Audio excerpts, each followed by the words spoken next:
Hello, everyone. Welcome to Start Your Dungeons. I'm Adam. I'm Bryce, and today we are on our second podcast ever episode.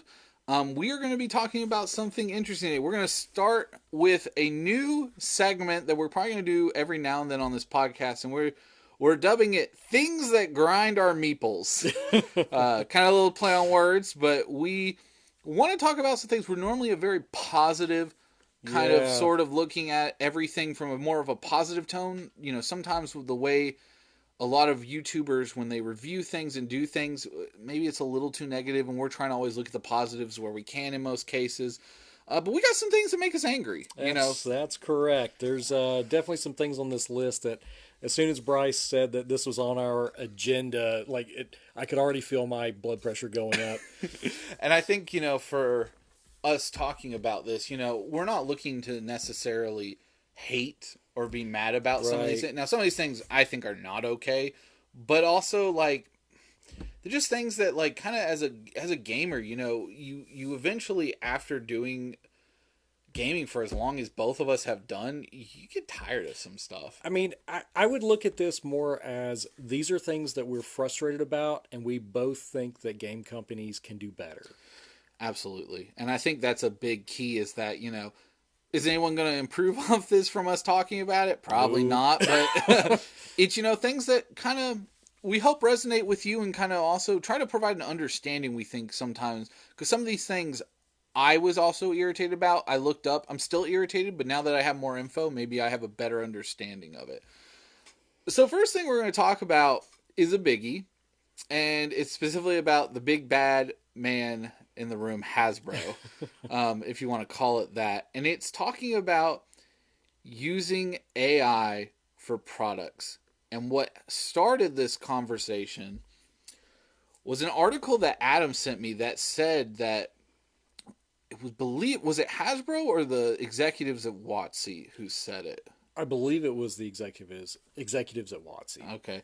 And they were talking about using AI alongside Dungeons and Dragons specifically for creating content through online with It's it. for D&D Beyond. Right. So having AI running games like a dungeon master would. Right. And you know, there's there's also the additional controversy of recently there was an artist who used AI to enhance some of the art that he was doing, and that has been directly addressed by Wizards of the Coast. Yes and no. I feel like though with that it was like slap on the wrist. I feel. It was a slap on the wrist, Yeah. but it was also it was a at least they acknowledged it, Oh yeah. whereas I was assuming that there would be no acknowledgement Yeah. at all. They would just kind of push past. And for anyone who wants to look that up, it is about artwork in the Big B's Giants book. Yeah. And specifically some of the artwork. And that artist, I don't want to say names, you can look it up if you care to really interested in it.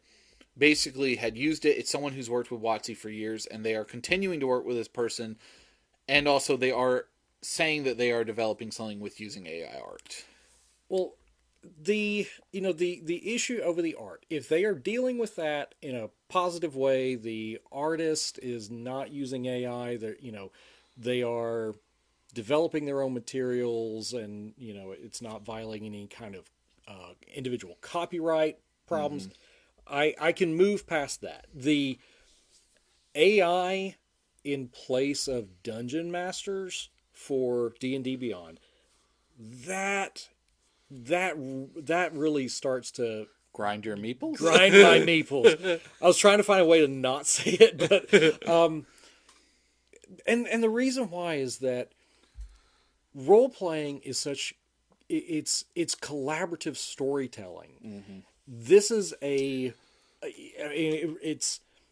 it's the continued tradition of oral storytelling, and it just seems so bizarre that now it's taking it out of the hands of a person and allowing or allowing the computer to do it.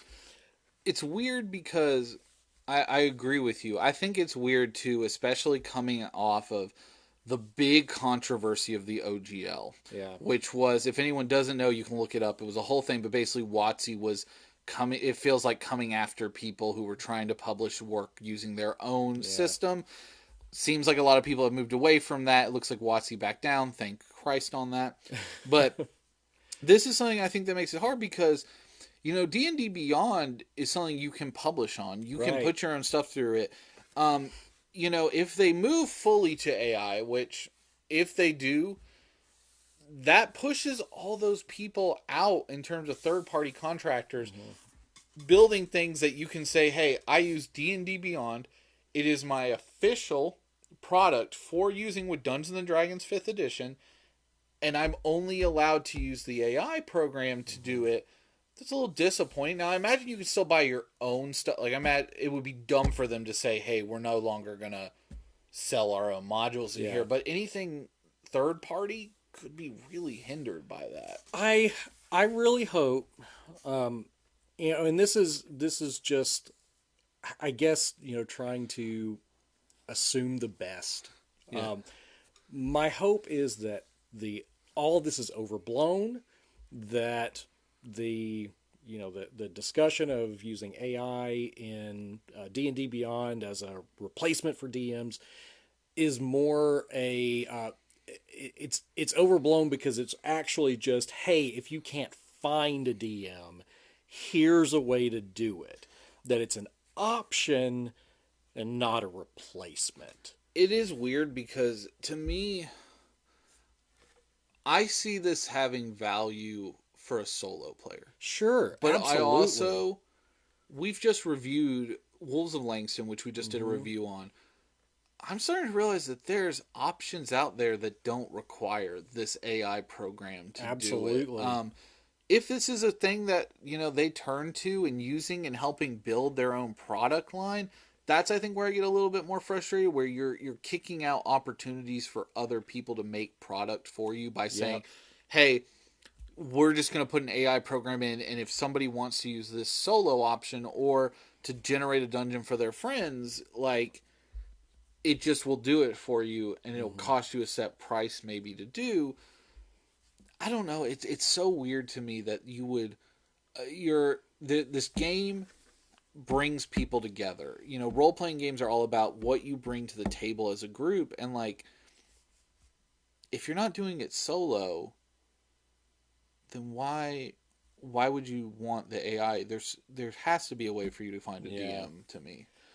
Well, maybe some more news will come out on this, and some of our fears will be put to rest. I You know, hope so. at least just clarification, because I want to make sure that we're not losing the humanity that is embedded in our role playing games. Right. I completely agree with that. Um, let's move on to our next topic. This is actually friend of the show, Rob, who's been on our show now a few times with us, talked about this, and I thought this was actually a huge deal that I have issue with. Is talking about Games Workshop's website and getting into their own products. Oh my gosh. So Uh, so for those who don't know, our buddy Rob is not a miniature gamer. Me and Adam have both been miniature gamers together for a while. We play a lot of games together. And Rob said, "Hey, I saw your review on Warhammer Underworlds, and it looked really cool. I want to get into this." How? And I said, "Cool, that's awesome. Like you should get into it with the starter set." And he came back to us 2 days later and went, "I tried to go on their website. There's 3 different Underworlds websites, and I don't know what the hell I'm doing. I yeah. don't know what's a way to get into it. What's a..." And I could talk about this for a long time. I have always had issue with how weirdly they do releases for sets. Yeah. So, one of the big things for those who don't know is usually at the start of a new edition, you get a new set. It's not called a starter set. It's like Right. a big set with a bunch of new models. It's got the new rules and all that. It just kicks off the new edition. Right. Then they put out starter sets. But then also something they've been doing, and this really grinds my meeples. They'll do these things where they go, here's a new hero for 2 different factions with maybe a new unit, and you're gonna buy a two player Yeah. two player box set. but the box sets are sometimes really bad. Like, Yeah. there was a great example I always tell people. I can't remember if it was 8th or ninth edition. I think it was 8th edition 40K.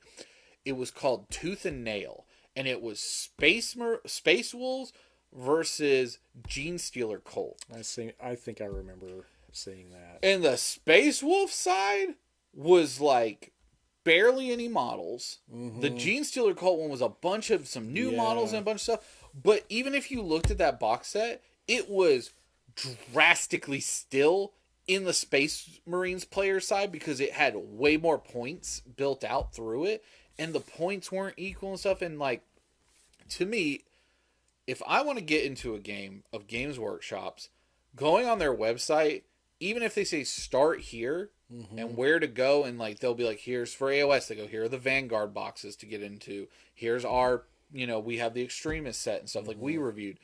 I still don't think it's easy to understand for some of these systems. Like, well, how do I get into it? Yeah. I agree. I think the website, well, websites plural, Yeah. um, can be confusing, and it's one of the reasons why I don't really go beyond starter boxes when it comes to Games Workshop, because it's so daunting for Mm-hmm. someone who isn't really involved, in the material. You pretty much have to go to a store and And the, ask someone who knows what they're doing. And even then, sometimes it might be like, well, we don't really have a starter set, but you can get into the game. And I Mm-hmm. think sometimes, and this is just something with miniature games in general, and I think I'm very up for with people about this when they want to get into miniature gaming, is if you look at something like Age of Sigmar, you're like, oh, I buy this set and I'm good. No, you also have to buy your army book. Right. You have to buy like all these extra. Now, those aren't necessarily buy day one things, but you're still having to invest a bunch. And sometimes I think, and I don't know how easy this is for Games Workshop to do, but it would be nice if there was an easy way to like click through almost and say like, hey, what interests you? Oh, you're interested in playing Skaven. Here's how you get started in Skaven. You're gonna need the book. You're gonna need the gnaw holes because those are like part of your army that come with it as one of their special terrain things. You're also going to want this starter to like get you started. And I feel like that is something they maybe used to do Mm-hmm. on other websites, not specifically their like store website, but I wish there was an easier way to kind of like flow you through how to get into it. And a really smart thing that I think 10th edition 40K just did is combat patrols, Yeah. where it was like, buy a combat patrol and you play that, and that's it. Well, it's like the Vanguard boxes Yeah. for Age of Sigmar. You just grab those and go. Right. But I don't feel like a lot of people even know that those are a thing. Right. Uh, No, I don't think so either. because it doesn't say like easily on the box. It should say just buy this set Yeah. and you've got your army. It needs to have a way Yeah. that clearly indicates that. I feel like maybe the app, the phone app could do this in a way that gets people started better than the current websites Yeah. are doing it. Because I think like if you don't have any local hobby shop near you, you don't have any friends who play this, and you and two buddies go on Games Workshop's website to try and understand how to get into this game, you might struggle. Yeah. They've gotten better over the years, but you still like I have to. Underworlds is a pain to explain to people because they'll be like, "Well, what's the difference between Dire Chasm and Yeah. Harrow Deep?" They're both like technically they're core boxes. They're not starter boxes. And people are Right. like, "Well, what's the difference?" It's like, well, a core box can technically be used to start into the game. Like there's so much that like the wording is difficult Right. too, and I wish that maybe I wish they would get rid of those 2-player boxes that they do that are like not good at getting you into the game. Right. I hate those. It should just be single warband boxes. Yeah. Or if it's an army thing, I think what would be better is what they've done with combat patrols, which is, hey, if you buy this Vanguard, because they don't have this really yet for Vanguard box, I think they probably will with the new AOS. But say you bought this Vanguard box, if you scan this thing on the app, it'll open the app or it'll go to a site and it'll say download the rules for Vanguard box play. So you have the core rules to play the game, and then you also have your units in there with your special rules. You print that out and you can start playing, Yeah. and you don't have that necessarily. Yeah. So, no, I could keep talking. But we're gonna have to skip past it. It's just something I think that really miniature games in general struggle with. But this one we're gonna move and shift to board games, and we're gonna talk about tray inserts for board games. I like as soon as you told me this, my mind went to Fantasy Flight Games. For many years, Fantasy Flight Games has produced games that have lots and lots and lots of stuff and no way to put that stuff back in the box. I'm going to say one game, and you're immediately going to go, "Oh yeah, it's horrid and it needs a storage system." The core box for Imperial Assault. Absolutely, I knew what you were going yeah, to say. like that because that's what I was thinking. Yeah, of. that box is. Oh my god, is it awful? But we're talking about tray inserts for them. Do you think companies should provide a good storage tray if it's a board game? And then second of all, like, does that mean, are you more willing to pay more money if it's like, hey, the box is $60, but to put that tray insert that makes this easier to do, it makes this game $90? I think there are so many companies that are producing plastic inserts that do a perfect job of keeping everything organized. It cannot be expensive. Like I have the Call to Adventure box from I think it's Brotherwise Games. Mm-hmm. Yeah, and it has a plastic insert, and it's perfect. It fits everything exactly where it needs to. You've got your tokens where they need to be, or the little experience point tokens, what they are. Everything has a place, so I know exactly where to put it, and it's just a plastic tray. Right. It wasn't an expensive game, so if they can do it, why can't some of these bigger companies? I mean, I would agree with you. So my perfect example of a thing where I bought a better storage system for it because I needed it was I bought a MDF insert for Gloomhaven Jaws of the Lion. Yeah, because that box set, stuff. it has a lot of stuff, and I specifically wanted it to, which is my next point that we want to talk about. What is more important for that storage unit? Easy to set up and break down, or do you want it to where you can set it up and play with the insert? I just want it to. I mean, I really just want it to protect the pieces. Yeah. Because what I'm thinking about is the Warhammer Quest Cursed City box. Mm-hmm. So I have the 3 most recent Warhammer Quest boxes. And that Cursed City box has so many small, thin pieces. And if it's just rattling around in that box, something is going to get broken. So I bought I bought some of the foam protectors, and they were they're foam inserts. And yes, the pieces went into the box, or into the inserts or the foam tray just fine, and that went into the box just fine. But getting them back out, I broke a couple of pieces. Foam has that unfortunate, I think. So if I'm going to buy something, I want it to be able to protect my investment. Some of these games are very expensive, and I just I just want them to be protected more than anything. I think that's the thing. I bought the Gloomhaven one specifically so I could put it. It's built so you pull it out and it sits around your table, so you can easily pull from. And it's so nice because of that. And that's what, to me, I really like the whole easy to set up and break down, I think is Mm-hmm. important. But like secondary is nice if you can have it in there. I'm intrigued to wonder if maybe they understand that just with third party markets like now, like maybe they just don't want to fight with that. Because Mm-hmm. you see, Broken Token is a big one where they Yeah. make it, they're a little expensive sometimes, but again, they're high quality MDF or plastic to help you kind of insert for your game.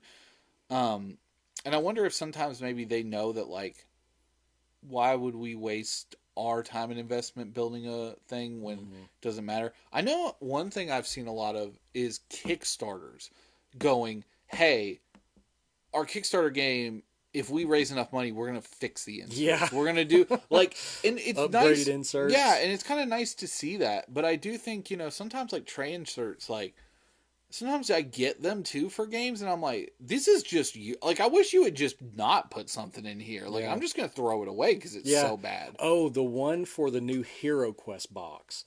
I threw it away immediately because so that was a plastic tray, but when you put the miniatures into the tray, it holds tight to them. So in order to pull them back out, you can rip paint off. Oh Jesus! So yeah, so I I immediately threw that tray away. Yeet! Yeah, I am not taking chances with my Hero Quest stuff. Oh, absolutely not. Pay good money for that. But I think another really, I want to talk about people who do a good example of this. Even though this like kind of irritates us to talk about, Chip Theory Games Hmm. does fantastic work always. And I don't know if you've played one of theirs. I have a lot, and I really like the way they do. Everything is built around them putting the highest quality into their inserts and also their quality of product. So most of the time they don't have cardboard components. Huh. They put plastic, or they actually put like mouse pad stuff in Yeah, there yeah. before. Like, they'll do tiles for a game, instead of there being cardboard tiles, they're like that mouse pad stuff so they Yeah. don't move on your Like the board. rubber. Yeah, so I think people, it's one of those things where like those to me are like high quality, Hmm. absolutely stunning. Like, I wish more companies were kind of doing that. And they're not, their games are expensive because of that, and they know that. They're like, hey, you're paying $150 for this game, but it's gonna have the best quality freaking stuff that you're gonna have. Yeah, I haven't seen that. We'll play one by them. I don't own one, which is surprising, Mm. but we might pick one up because do you know Too Many Bones? The I've heard game of it. they Yeah, I've they seen make it. that they make Okay. that Cloud Spire, a couple of other ones there. Yeah. So okay, so we'll move on to the next one, and next we're gonna talk about a biggie. We're gonna go back to Hasbro. Mm. We're gonna talk about the Magic the Gathering release schedule. And I want to specifically say that while we're talking about this, they did release their 2024-2025 spread of releases, and it does look a little bit thinner, but they have been releasing a new set or new product every month for the last year and a half. They're flooding the market. They There's, are, and I used to love playing Magic. oh yeah, You and I both have played through the various formats we've played for years. I mean, I still to this day think Commander is one of the greatest card game things I've ever played. Like, I just Yeah, love that way to play Magic. it just seems like the players don't have a time to catch their breath before there's a new set that completely nullifies the things that they just bought, or at least disrupts everything that they were trying to plan. And I think it's hard, and they have done a decent job of saying, like, okay, this set is for only Commander players, so it's not standard legal. But also, like, there's still a bunch of stuff coming out like every month. I'm gonna say it right now. The fact they did that March of the Machine Aftermath set with like 50 new cards, and they were like $10 a pack or whatever. Still, like, you can piss off with that. Yeah, that was bad. But like, it's so bad for new players now. Like, they release so much product. I think they talked about like two, like, Commander decks. Like, how many Commander products have come out just in this last year? It's over 20. So like there's Wow. so much product being released because almost every set has either 4 decks or 2 of them. We're right on the cusp.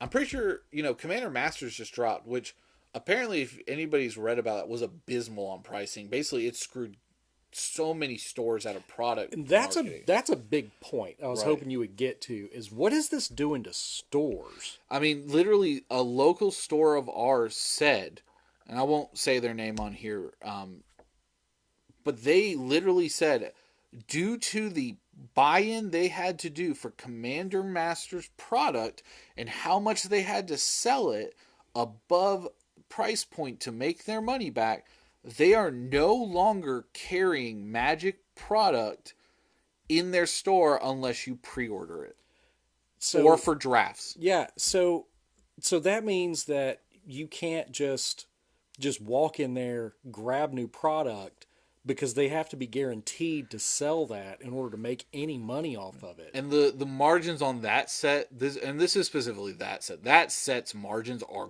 god awful.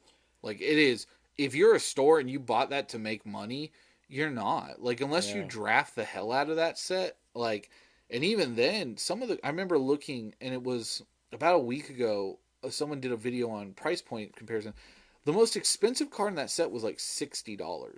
Mm, That is low, like low yeah. for a single card coming out of a new set. Um, and it's rough. Like I remember I used to, like you said, I used to love Magic. Hmm. I played only Commander. I loved playing stupid decks with it.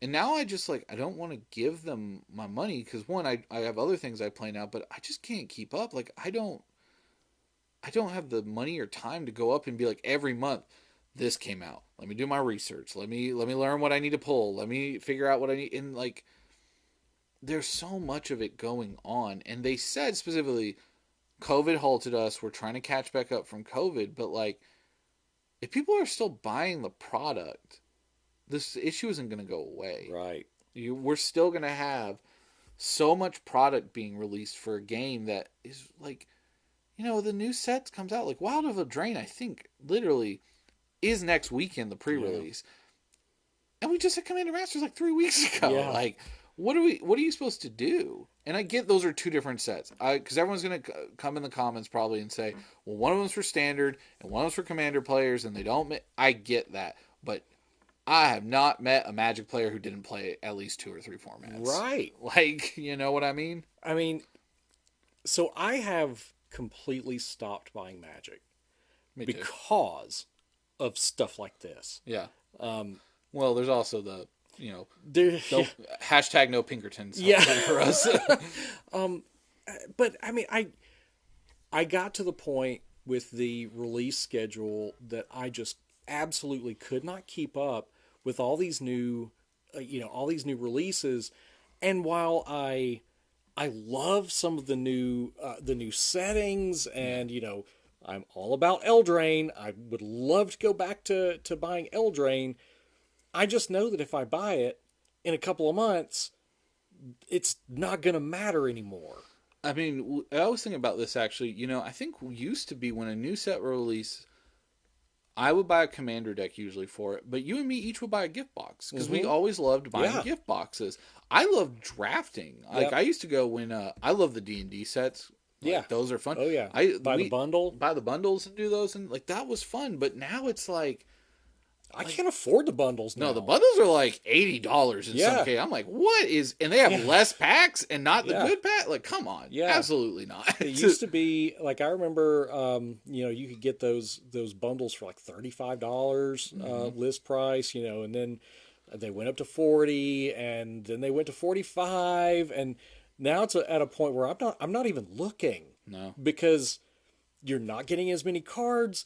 You don't get the checklist book anymore. You don't get because like one of the things I used to love was when you would get either a planeswalker deck, like one of the pre-constructed planeswalker decks, or a commander deck, or you would get before they had the planeswalker decks, you could just buy a themed deck. yeah, It would come with a strategy instruction sheet. It would tell you how to play that. Yeah. They don't pack that stuff in now. Dude, Magic is hard too. Like I legit try to teach people how to play Commander because for a while, like a bunch of people I worked with wanted to get into it, Mm-hmm. and I was trying to explain to them Commander, and some of them got it, but some of them were like, "I do not get why I have 4 or 5 different triggers happening right now. Yeah. I don't get like it was too much for people." And Yeah.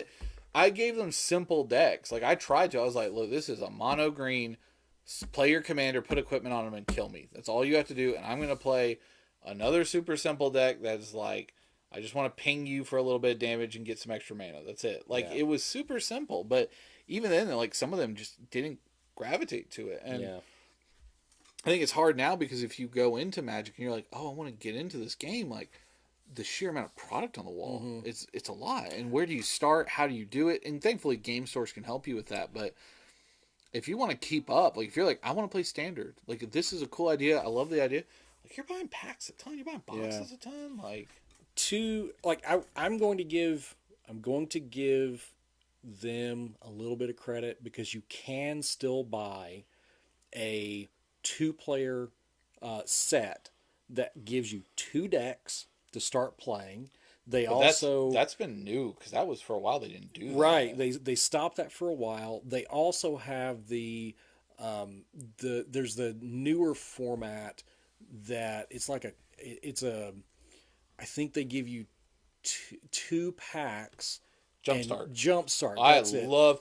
If you want to talk about the greatest idea Magic ever invented was Jumpstart. I love Yeah, Jumpstart. Like because you just take two packs, you mix them together, and you start playing. right. And that's great. I love products like that where you don't have to do a whole lot of explaining. It's just these two things are going to have some kind of synergy, and we're going to play. Oh, I loved the idea of just buying a box of Jumpstart and literally pulling out and being like, all right, here's one of every single deck that we could possibly get, hopefully, and then saying like, all right, you pick two, I pick two, and then Yeah, just unshuffle and pull them apart because you can get the card list and then like keep going and doing it. Again. Oh, yeah, I'd love that. Like so much fun. But yeah, I feel like Magic is just it's priced us out. It yeah. really has, unfortunately. I don't get how people are still playing it. I think a lot of it does, like I said, it helps that maybe it's not always like a standard. It's like a standard set, a modern set, and then like a commander set. Maybe Yeah. that helps, but still, it's a lot. Yeah, our last one is again, we're going to talk about releases. We're going to talk about two huge ones that just happened. The first of which is Shatterpoint. And I want to talk about this one because I am still directly affected by this. So Shatterpoint, for those who don't know, we reviewed it on the channel. Massive game, like literally Star Wars skirmish game. It's beautiful. Yeah, beautiful, beautiful game. Really great game. It was going to be huge. It was Yeah. like we are building a new Star Wars skirmish game, and then last minute, Asmodee goes to our local stores. You're not going to get as much product as you originally thought.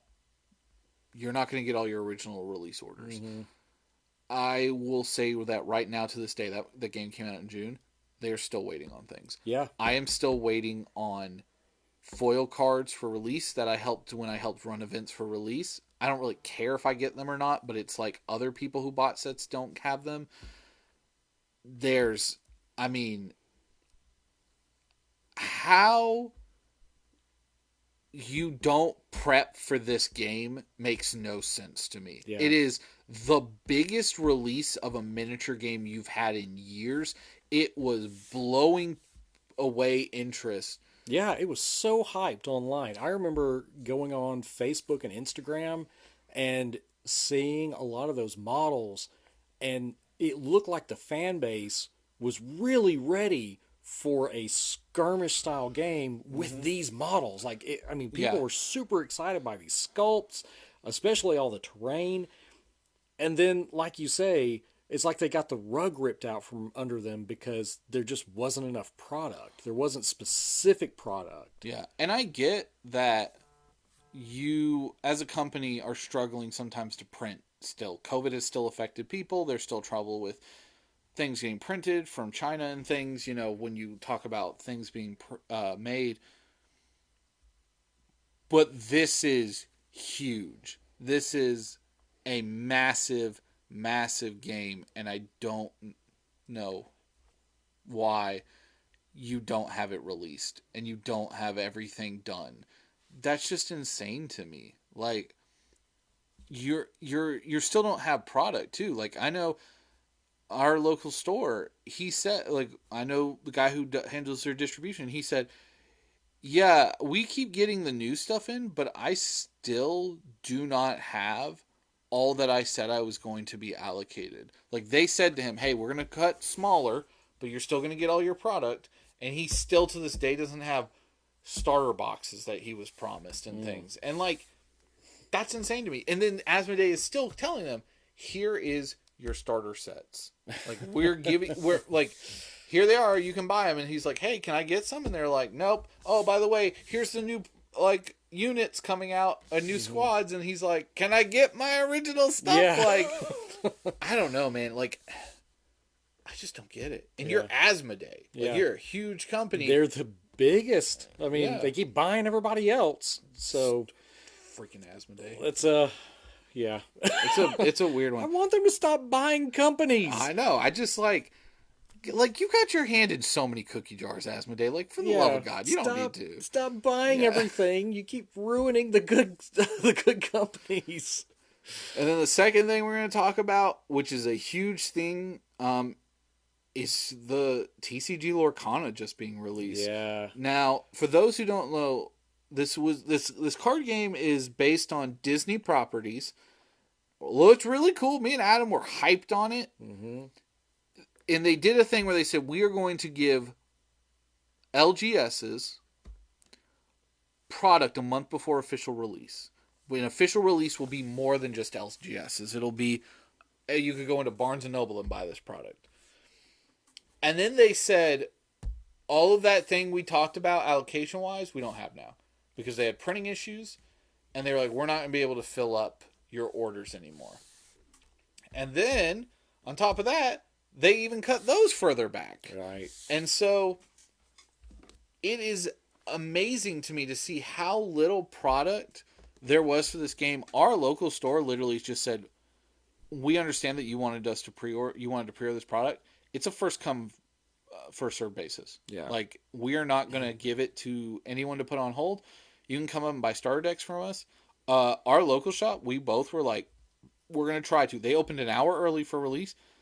They don't have starter decks. They still don't have starter decks. Like, we wanted to do reviews for the channel, but the hiccup that caused this, like, I mean, for me, I'm kind of done. I don't even care about the game as much anymore. I mean, I do feel like I got burned just because I was excited about it. I mean, almost as excited, for just the artwork because the artwork looks amazing. And something different. It's not yeah. always about like just attacking and killing monsters and Yeah. fighting. It's a little bit different from other card games. But it's like this has made me just not really care so much because, I mean, there are other card games out there that we can play. There are other companies that are providing their, enough supply, Right. and we can give some of these smaller games our attention while, and I mean, yeah, I've it's kind of sour grapes at this time, Yeah. at this point, but I think we're gonna use this to maybe give some other games attention while, until we can get any product, or I don't know, we may not even get product just because at this point it's like I don't really care much anymore. I don't know, maybe that'll change. I know that they're trying to go wide release on September 1st. Yeah. I'm hoping I get excited about it again because my kids want to buy some. Yeah. My daughter saw an ad for the release while she was looking at my phone, and she was like, "Oh, we've got Stitch. There's going to be a Stitch card game." Like, no, it's not just Stitch. It's because she loves Lilo and Stitch, and Respect. yeah, and she was really excited about it, and I was just, and I know this is going to sound pathetic, but when I came home from the store and the kids came home, I was like, no, I couldn't get it. Dad failed, Yeah. I mean, it is one of those things that where like I literally saw people go, Like people were so hyped for this game. The Discord for our local group, um, like for all of the game stores in our area, I had to leave it because I was so like, Yeah, I y'all left are the driving me nuts I with left the this. Facebook groups Yeah, like because they were just going crazy. yeah, and it's great that they have this for, there were a lot of people, and I think this was great. Like people like you, where it was like their kids were excited. They were like, Mm, I'm a dad. I used to play Magic. I don't play card games mm. anymore. I want to play a card game with my kid. And maybe those people got product, which is great, but some of these people didn't. And, you know, I think Ravensburger did the best they could. I mean, they literally are a company that makes puzzles in one board game. Like, this is a huge undertaking. I think they should have been a little less ambitious on the release. I think they should have clearly stated to the stores how much could be pre-ordered by the store so that they would know Yeah. what they had. Like they needed to be able to be better about managing their inventory before they contact Yeah. stores. And even if it's like I said, they came out and fully said we had printing issues. Yeah. But you still, I think you undershoot on this product Yeah. and tell people, hey, I'm not going to be able to provide you a product. I'm sorry. And that's fine. I'm not mad that I wasn't able to get product. I get that. It was more of the way that I feel like it was handled as this is a special thing for your LGS to get product. And then Mm-hmm. it was like, no, you're But not then going look to at get the it. prices. Like Oh, the the other thing, prices is pissing me off that people did that and took advantage like of it. even Miniature Market, now owned by Asmodee, by the way, they were selling the starter decks for $30 a piece. Those are, I think, MSRP 15 or $20 too. Yeah. Like, I mean, what are you doing? and they have. And here's the thing, people will buy that crap. I know Like, it's sold out. yeah, like it's insane to me that they could do that. And to each their own. You wanted to spend $30 on something, that's fine. I Sure. literally the other day looked at a One Piece card game starter deck and it was $25 and went, that's $10 more than MSRP, but I might buy this. Because I want to try it out. I want to review Yeah. it for the channel. Like it's a fan base that I'm a part of. I love it. And like, I don't know, like the other thing too is like this card game isn't this is our own original world. It's Disney. Yeah. It's literally It's Disney Disney. IP. There is no way this isn't a home run. Right. And they know that because they can sell it at these ridiculous prices, but I'm still going to buy it because my kid goes, I saw a card with Simba Yeah. on it, and I want to play Simba, and you bought it for $30, and Yeah. I get it. That's Oh, your own I'm thing. I'm not. I will I not pay that amount. You and me are so funny about that. 'Cause we I always tell this joke to people where I'm like, $5 for a Magic card, unacceptable. But then I'm like, $100 for a single miniature, absolutely. Yeah. Like Depends on what it is. Yeah. It's but- like, if somebody was like, was like, hey, we've got an original copy of the D&D rule cyclopedia and it doesn't even have a scratch on it. I'm like, here is my firstborn child. You may take them. you can also have the secondborn if needed. Yeah, he's just free. With Yeah, the, it comes with a purchase. Like, yeah, like it's so funny to me. But yeah, man, like what a weird thing for such Yeah. a massive TCG to just kind of fall on its face a little bit, and then Yeah. for really the only who won in this situation, scalpers. Yeah. They won. They won in this because anybody who wanted product for this, and what's crazy is too like booster packs are not what are selling really. Right. People want the gift boxes, Yep. the sleeves. And the starter decks. Which, by the way, if you're listening to this, Ravensburg, please, for the love of God, change your draft format. It sounds horrid. Yeah, like it it doesn't sounds sound good. really, really bad. Yeah. Like play any color, everything makes one like it. It maybe needs some fine tuning. Yeah. But, well, I think we have harped long enough on things. We've talked a lot about things that grinded our meeples today. But again, we're normally a positive. I think we were still trying to be a little bit Yeah, positive we're still with this. trying to be positive. I don't think anything that we talked about can, or that I don't think anything that we talked about can't be fixed. Right. I think if these companies are listening to their customers, they can fix anything. And Oh, yeah. I mean, I think in general, games companies are trying to do right by their customers, the players. It's just these are some specific missteps that they're making. Right. Well, I hope you guys enjoyed that. Again, this is probably going to be a regular kind of I segment hope thing. it's not that regular. Yeah, I mean, I hope it's not that regular, but I hope it's something, maybe we can talk about every now and then as an episode to just kind of throw some ideas out there of things that are kind of. Because sometimes me and Adam will mess each other. He's like, "You seen this? This is irritating." I'm like, "You're right." If something grinds your meeples, post it in the comments. Yeah. And hey, maybe we'll get another episode There out of you go. it. Yeah, because I'm sure we'll have opinions on it. But anyway, thanks for listening, everybody. Y'all take care. Bye.